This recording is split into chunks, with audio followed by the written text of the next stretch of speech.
क्या है आध्यात्म? दर्शन, चिंतन धारा, विद्या या संस्कृति की परंपरागत विरासत। आध्यात्म दर्शन यानी जीवन का शाश्वत सत्य। मानव जीवन से जुड़े शाश्वत सत्यों को जानिए और समझिए उपासक डॉक्टर सोहन राज तातेड़ से हमारे खास कार्यक्रम आत्मविज्ञान में। आत्मविज्ञान यानी सही दृष्टि, सही सोच। भाइयों और बहनों, मातृशक्ति को नमन। चैनल 24+ न्यूज के आध्यात्मिक कार्यक्रम आत्मविज्ञान में आपका हार्दिक स्वागत है, अभिनंदन है, सत्कार है। आप अत्यंत भाग्यशाली हो, आत्मविज्ञान सुन रहे हो, आप मोक्ष की नींव लगा रहे हो। आत्मविज्ञान आपके अस्तित्व की जानकारी दे रहा है। हर एपिसोड के अंदर आपका अस्तित्व किस तरीके से निर्मल बने, आप शुद्ध आत्मा, उसकी जानकारी आपको दी जाती है। आप जीवात्मा से अंतरात्मा बनो और अंतरात्मा से परमात्मा बनो। इसके लिए आपको सही दृष्टि, सही सोच, right vision, right thinking, science of the soul दी जा रही है। और प्रतिदिन नए नए उपक्रम उसके साथ जुड़ करके हम आपको प्रतिदिन नया नया एपिसोड बता रहे हैं। तो आज उसी क्रम में हमारा बहुत सुंदर विषय है 5 समिति। भाई और बहनों, बहुत सुंदर विषय है। पहले हमने 5 महाव्रत और 5 अणुव्रत बताए। वो एक जीवन जीने की पद्धति है। महाव्रती साधु जीते हैं, अणुव्रती गृहस्थी जीते हैं। दोनों का लक्ष्य जो है मोक्ष की प्राप्ति है और दोनों मोक्ष जाते हैं। एक जल्दी जाता है, एक देरी से जाता है, लेकिन रास्ता वही है। दोनों एक ही रास्ते पर चलते हैं, दोनों ही सम्यक दर्शन के रास्ते पर चलते हैं। सम्यक ज्ञान, सम्यक चारित्र, सम्यक तप के रास्ते पर चल करके और मोक्ष की तरफ बढ़ते जा रहे हैं। मोक्ष की पगडंडी, मोक्ष के राजपथ को उन्होंने पकड़ा है और उसके पथिक है वो जा रहे हैं। पर प्रश्न ये है कि उसका पालन कैसे हो। कोई सिस्टम बनाना पड़ेगा, कोई पद्धति बनानी पड़ेगी, कोई मेथोडोलॉजी बनानी पड़ेगी, कोई प्रक्रिया बनानी पड़ेगी कि कैसे किया जाए। सिद्धांत तो मिल गया, लाइफ स्टाइल मिल गई और सब कुछ प्राप्त हो गया, मानस बन गया, वो हमने पकड़ लिया। लेकिन हो कैसे, प्रक्रिया क्या है? उसकी प्रक्रिया के लिए 5 समिति का सिद्धांत दिया गया है। 5 समिति का मतलब है 5 ऐसी बाड़े, 5 ऐसे उपक्रम, 5 ऐसी परिधियां जिसके अंदर रह करके अणुव्रती, महाव्रती सेफ साइड अपने व्रतों का पालन कर सकते हैं। तो वो ये हमारी 5 माताएं हैं, 5 हमारे घेरे हैं, 5 हमारे बाड़े हैं, 5 ही अनुशासन है जिसमें मस्त होकर के अणुव्रती, महाव्रती अपने व्रतों का पालन करते। 5 माताएं कौन सी है? वैसे 8 माताएं हैं, 3 माताएं हम अलग एपिसोड में करेंगे। अभी 5 माताओं की बात कर रहे हैं। भाषा, ऐष्णा, आदान निक्षेप, भाषा, इरिया समिति, भाषा समिति, ऐष्णा समिति, आदान निक्षेप समिति और उत्सर्जन समिति। ये अभी 5 माताओं की हम बात कर रहे हैं। इरिया समिति का मतलब देख देख कर चलना। हम चल रहे हैं तो 5 फुट 7 फुट जितनी हमारी दृष्टि जाती है वो देख कर चलना। यानी उसके अंदर कोई कीड़ा मकोड़ा, कोई चलन फिलन करने वाला जानवर तो नहीं है। साइड में नहीं देखना, साइड में देख लिया, हर वक्त साइड में नहीं देखना। लेफ्ट राइट ऊंचा नहीं देख करके नीचे जो हम गमन योग कर रहे हैं देखना। इरिया समिति का मतलब देखना, देख देख कर चलना। और जो साधु होते हैं वो पाद विहारी होते हैं, पैदल चलते हैं। अणुव्रती होते हैं, उनके वाहन की छूट है, वो पैदल भी चलते हैं, वाहन भी चलते हैं, 2 पहिए से चलते हैं, 4 पहिए से जा सकते हैं। और वो लोग ट्रेन, बस और जो है आपकी जो है वो हेलीकॉप्टर, इन सब का उपयोग कर सकते हैं और करते हैं। लेकिन हर एक के अंदर जो है ये एक तरह का ध्यान रखना चाहिए, विवेक रखना चाहिए कि मैं जो चल करके जो देख रहा हूँ उसके अंदर किसी भी प्राणी की हिंसा तो नहीं हो रही है। आप दोपहिया वाहन चला रहे हो, वो भी देख के चलना कि कोई बीच के अंदर कुत्ता तो नहीं बैठा है, बिल्ली तो नहीं बैठा है, पशु तो नहीं है, पक्षी तो नहीं है, उसके ऊपर से दोपहिया चौपहिया वाहन चल जाए। तो ये ध्यान रखने की बात है। ट्रेन के अंदर तो हम क्या ध्यान रखते हैं, फ्लाइट में तो रखने वाला हो, लेकिन हम तो ट्रेन में फ्लाइट में बैठे बैठे जो ये भावना तो बांधना ही चाहिए महाव्रती को, अणुव्रती को, ज्ञानी को, कि मेरे द्वारा ये किसी की चलते फिरते हिंसा हो रही है तो समस्त प्राणियों से मैं क्षमा याचना करता हूँ कि ये हिंसा मेरे को करनी पड़ रही है, क्योंकि मैं अणुव्रती हूँ, मुझे गंतव्य में जाना है। महाव्रती तो चलेगा तो महाव्रती पे यही देख देख के चलता है, उसके हाथ में पीछी होती है, ओगा होता है, अगर प्राणी है रात में विरात में तो हटा के चलता है। तो ये इरिया समिति एक हमारी ऐसी माँ है जो कि हमारी रक्षा करती है कि देख देख कर चलो, कोई प्राणी की जो है अनर्थ रूप में हिंसा नहीं हो, संकल्प जा हिंसा नहीं हो। संकल्प जा हिंसा जो है वह जो अणुव्रती को भी नहीं करनी होती है। एक तो होती है उनकी कर्म जा हिंसा, दूसरी होती है विरोध जा हिंसा, और तीसरी होती है संकल्प जा हिंसा। कर्म जा हिंसा का मतलब होता है उसको करनी पड़ती है, फैक्ट्री के लिए, उद्योग धंधे के लिए, और जो है वो अपने खेती बाड़ी के लिए, तो वो उसको अलाउड है, वो उसको छूट दे रखी है।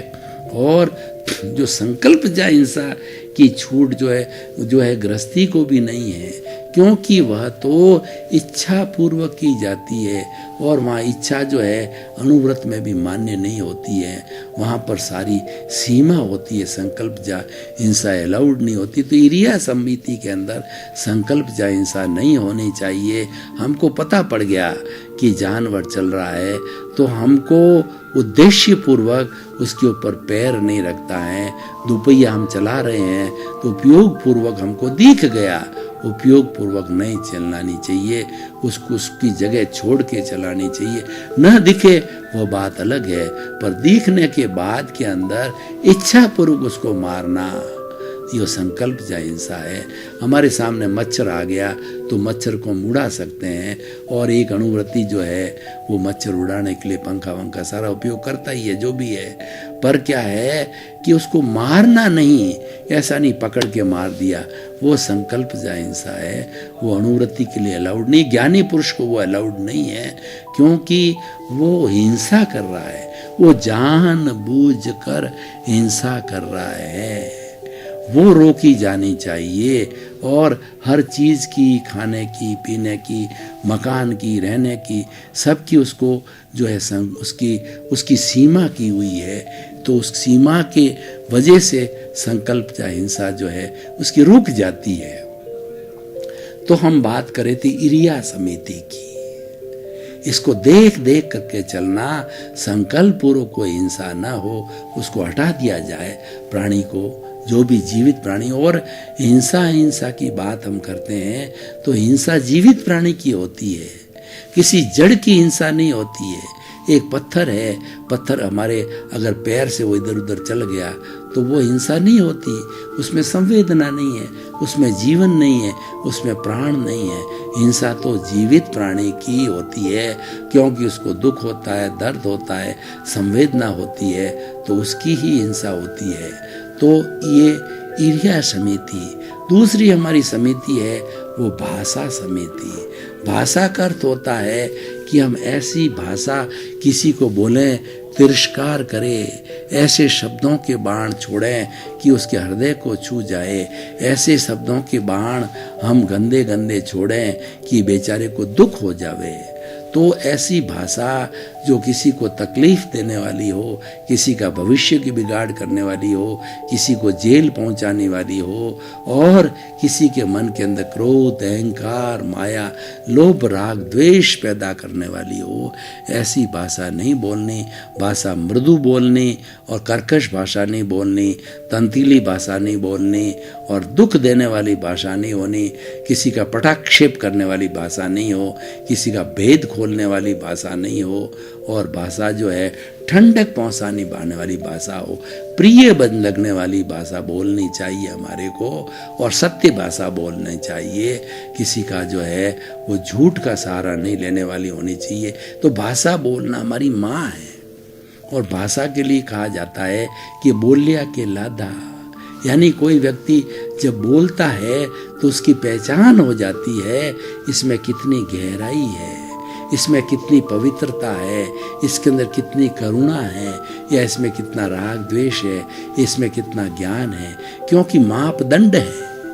भाषा एक हमारे मनुष्यों के लिए खास तौर से ये एक जरिया है जिसके माध्यम से हम समाज में जीते हैं, आदान प्रदान करते हैं, प्रेषण करते हैं, सारे हमारे जीवन के कार्य जो करते हैं वो भाषा के माध्यम से करते हैं। अगर भाषा नहीं हो तो एक व्यापारी कैसे अपना जो व्यापार का काम करेगा, एक वकील कोर्ट में कैसे कार्य करेगा, एक इंजीनियर बिना भाषा के कैसे पुल बनाएगा, सड़क बनाएगा और एक डॉक्टर है बिना भाषा के जो उसकी लाइफ हिस्ट्री कैसे लेगा, डायग्नोसिस कर, यानी मनुष्य के लिए भाषा के बिना काम नहीं कर सकता।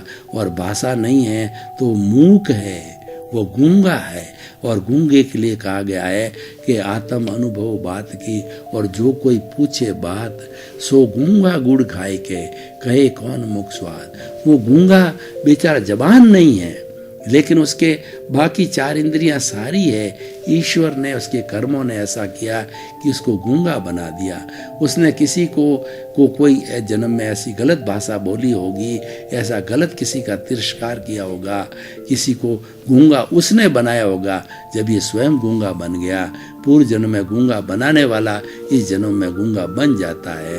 तो इस तरीके से अब उसको गुड़ दे दिया और उस समय पूछते हैं कि भैया इसका स्वाद कैसा, वो जानता है लेकिन आ बोल नहीं सकता।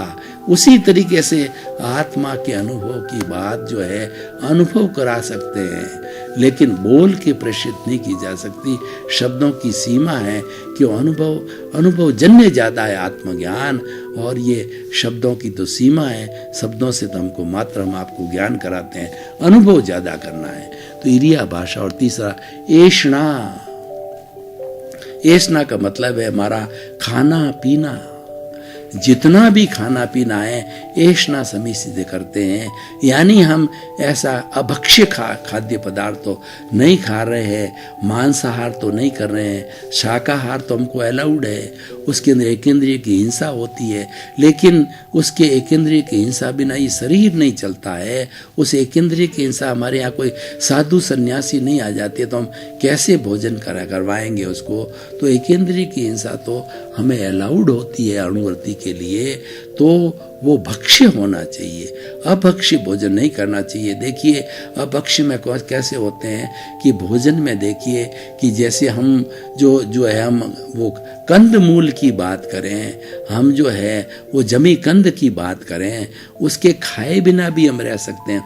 वो शाकाहार है, उसके खाए बिना भी हम रह सकते हैं क्योंकि कंद मूल के अंदर वो होता है जो कि जड़ में पैदा होता है। जैसे कि गाजर है, मूली है और आपका ये चुकंदर है और आपका आलू है। उसके अंदर एक आलू में एक जो है हमारे इसके अंदर जो गाजर के अंदर असंख्य जीव होते हैं। जबकि भिंडी हम अगर खाते हैं तो भिंडी के एक बीज में एक जीव होता है, उसकी गिनती हम आसानी से कर सकते हैं। उसी तरीके से जमी कंद नहीं लेना चाहिए, क्योंकि असंख्य जीवों की हिंसा होती है। तो ये ऐशना का मतलब हमारा भोजन है, देख के करना चाहिए। भोजन में बासी नहीं करना चाहिए, क्योंकि बासी भोजन के अंदर लीलण है, फूलण है और तरीके के जीव जो हमको दिखाई नहीं देते उसमें पैदा हो जाते हैं, वो हमारे स्वास्थ्य को भी खराब करते हैं और वो हिंसा होती है। ऐसा भोजन नहीं किया जानी है। पानी भी है वो छान के किया जाना चाहिए। पानी के अंदर बहुत छोटे छोटे जीव होते हैं, पानी स्वयं भी एक जीव होता है। और जो लोग त्याग पचगान करने होते हैं वो पानी को अचित करके जो करते हैं, और लेकिन उसके अंदर रहने वाले जीव जंतु असंख्य छोटे बड़े जीव होते हैं, तो उनको छान करके पानी पीना चाहिए, पानी को अचित करके पीना चाहिए। और जो हमारी ये फिल्टर का जितना भी सिस्टम है, आरओ का है, वो सिस्टम पूरा इसको सचित से अचित बना देता है। तो वैसा हमें जो है वो ऐशना समिति मतलब हमारे खाने पीने से संबंधित जितनी भी है विवेक रखना चाहिए। मांसाहार नहीं होना चाहिए, अभक्ष्य भोजन हमें नहीं करना चाहिए, अभक्ष्य में पानी नहीं लेना चाहिए। तो ये हमारी ऐशना समिति हो गई। तो हमारी इरिया समिति, भाषा समिति, ऐशना समिति, आदान निक्षेप।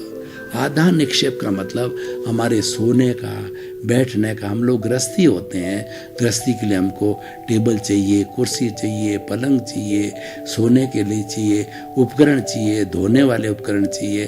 तो उन सब की जो है हम इस तरीके से उपयोग करें कि उसके अंदर जीवों की हिंसा नहीं हो। हम जो है कोई चीज़ जैसे पानी है, उस पानी का जो है जैसे हमारा जो है ये हम जो है जो डाल करके जो पाउडर वगैरह डाल करके, सोडा वगैरह डाल कर, डिटर्जेंट डाल करके पानी को हम गिराते नहीं, वैसे ही छोड़ देते हैं, तो उसके अंदर बहुत से जीव बेचारे मर जाते हैं। उसी तरीके से हमारी कोई चीज़ है उसको ढक के रखना चाहिए। ऐसा नहीं है कि बिना, जैसे कि हमारी कोई चीनी की चीज़ है और उसको हमने अगर मीठी है उसको ढक के नहीं रखा तो उसके अंदर बहुत से जीव पैदा हो जाते हैं, जो है ये चींटी है वगैरह चली जाती है। तो हमारे भोजन से आदान निक्षेप का मतलब ये है कि हमारे गृहस्थ जीवन चलाने के लिए जिन वस्तुओं की आवश्यकता होती है उन वस्तुओं की पलेवना करते रहना चाहिए। उन वस्तुओं को हम इस तरीके से रखें, जैसे बरसात का सीजन है, बरसात के सीजन के अंदर बहुत से नए जीव पैदा हो जाते हैं। तो उन जीवों की जो है अगर हम ढंग से सुरक्षा नहीं करेंगे तो हिंसा हो जाती है। तो उस हिंसा को रोकने के लिए हमें आदान निक्षेप, हमारी जितनी भी वस्तुओं की सार संभाल है वो की जानी चाहिए, क्योंकि गृहस्थ को वस्तु रखना पड़ती है। स्वयं के परिवार के लिए साधु सन्यासियों की उनकी आवश्यकता पड़ती है। साधु सन्यासियों के लिए कहा गया है कि उसके माता पिता गृहस्थी होते हैं, गृहस्थी उसके माता पिता होते हैं, उनको भोजन कौन खिलाएगा? वो तो भिक्षा मांग के खाते हैं। तो गृहस्थी एक दिन भी बिना साधु लोगों के, बिना गृहस्थी लोगों को जिंदा नहीं रह सकता। उनको जो है के लिए जो है जैसे कि पट्टा है सोने के लिए, और उनको शरीर के काम के लिए कपड़ा है, और जितने भी जैसे जो है अन्न पुण्य, पान पुण्य, लयन पुण्य, शयन पुण्य, और जो मन नमस्कार पुण्य, और जो है वो मन पुण्य, वचन पुण्य, काया पुण्य, नमस्कार पुण्य, 9 तरह के पुण्य की चीजें होती है। कौन देगा उनको? वस्त्र पात्र वगैरह गृहस्थी देता है। इसलिए उनकी भी और गृहस्थी को उनका भी ध्यान रखना पड़ता है, विवेक रखना पड़ता है। तो इस तरीके से सब मिला करके जो है हमारी आदान निक्षेप ये समिति है। और चौथी पहली होगी हमारी इरिया, भाषा, ऐशना, आदान निक्षेप, व्युत्सर्ग। व्युत्सर्ग का मतलब होता है कि हमारी शरीर की जो गंदगी होती है, 5 तरह की मल है, मूत्र है, कफ है, पसीना है, और इस तरीके की जितनी भी हमारी ये गंदगी होती है, और हमारी कार्बन डाइऑक्साइड है, इसका जो है व्युत्सर्ग सही तरीके से करना चाहिए। हम कहीं पर भी थूक देते हैं, उसके अंदर छोटे मोटे जीव बेचारे उसके अंदर फंस करके मर जाते हैं। मल को भी डालने की प्रक्रिया होती है, इधर उधर डाल दिया जाए तो छोटे मोटे कीड़े मकोड़े जो है उसमें मर जाते हैं। मूत्र के अंदर भी मर जाते हैं मकोड़े। और जो है हमारा जो कार्बन डाइऑक्साइड भी हम छोड़ते हैं, तो उसको जो हम छोड़ने का तरीका होना चाहिए। कई लोग तो मुंह के पट्टी भी बांधते हैं, हाथ भी रखते हैं। तो इस तरीके से मतलब हमारे उत्सर्ग संवर्धन तंत्र के द्वारा दूसरे जीवों को हिंसा न हो, इसका हमें पूरा ध्यान रखना चाहिए। एक इंद्रिय, द्विइंद्रिय, त्रिइंद्रिय, चतुरेंद्रिय की हिंसा नहीं हो, इसका हमें ध्यान रखना चाहिए। और महाव्रती तो पंचेंद्रिय की हिंसा तो करता ही नहीं है।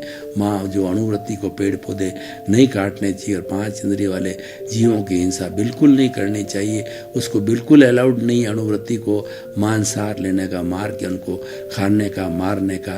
तो इस तरीके से भाइयों, ये 5 माताएं हैं, इरिया, भाषा, एषणा, आदान, निक्षेप और व्युत्सर्ग। इन माताओं के द्वारा व्यक्ति जो महाव्रती अणुव्रती है वो सेफ रहता है और इनकी समिति की आराधना करता है, इनका विवेक रखता है, तो हिंसा नहीं होती है। और ख़ास तौर से जो संकल्पजा हिंसा है, जो वर्जित है अणुव्रती के लिए, महाव्रती को तो कोई हिंसा करनी नहीं है, पूर्ण अहिंसक होते हैं। हिंसा उनकी हिंसा करनी नहीं, करवानी, अनुमोदनी नहीं, मन से, वचन से, काया से। और जो अणुव्रती होता है उनकी हिंसा की जो सीमा होती है, संकल्पजा हिंसा, उसको अलाउड नहीं है। वो सारी इन 5 माताओं के शरण में जाकर के, इन 5 माताओं का विवेक रह करके, इनको अप्लाई करके day to day, minute to minute जीवन के अंदर 24 घंटे में हर क्षण जो है 5 समिति को, अणुव्रती को भी अप्लाई करना चाहिए। और महाव्रती को तो प्योरली अप्लाई करनी होती है। उसके लिए उसके पास में अहिंसा का जो शस्त्र होता है उससे जो है वो करता है। ओगा बोलते हैं उसको, पीछी बोलते हैं, उसके द्वारा उसकी पूरी होती है। तो भाई और बहनों, अब मैं इस जो एपिसोड को जो है, जो हमारे कसौटी पर कसता हूँ कि जो 5 माताओं की जो मैंने बात की है, ये 5 माताओं का उपयोग करने से, संरक्षण लेने से जो है अणुव्रती को, महाव्रती को, ज्ञानी को, जो है ज्ञान लिए हुए व्यक्ति को क्या जो उसका उपयोग होता है, बहुत बड़ा उपयोग होता है। इससे जो है उसके जो है जो कर्म जो हमारे प्रारब्ध में आए हैं, हमारे उदय में आए हैं, इनकी साधना करने से जो है कर्मों का उदय भाव जो है वो तो चल रहा है, वो तो निश्चित रूप में, लेकिन इनकी करने से नए कर्मों का बंधन नहीं होगा। भाई और बहनों, आपका बहुत बहुत धन्यवाद। आप जो हमारा आत्मविज्ञान बराबर देख रहे हैं और आपने महसूस किया होगा कि आत्मविज्ञान में ऐसे सूत्र है जो स्वयं पर अप्लाई होते हैं, स्वयं की आत्मा की शुद्धि के लिए किए गए, स्वयं के कल्याण के लिए किए गए हैं। और स्वयं जो है आप दुखों में से सुख निकालोगे। आप कोई भी आत्मविज्ञान के फार्मूले को, आत्मविज्ञान की शिक्षा को धारण करेंगे तो आप महसूस करेंगे कि दुख की स्थिति के अंदर वो आपको दुख महसूस नहीं होगा। दुख में से आप सुख निकालने की कला को जान जाओगे। तो इसी क्रम में आपका जीवन आनंदमय हो, मंगलमय हो, सुखमय हो। आपके प्रति बहुत बहुत शुभकामना, आपके जीवन के प्रति मंगल भावना। आत्मविज्ञान में, आत्मविज्ञान यानी सही दृष्टि, सही सोच।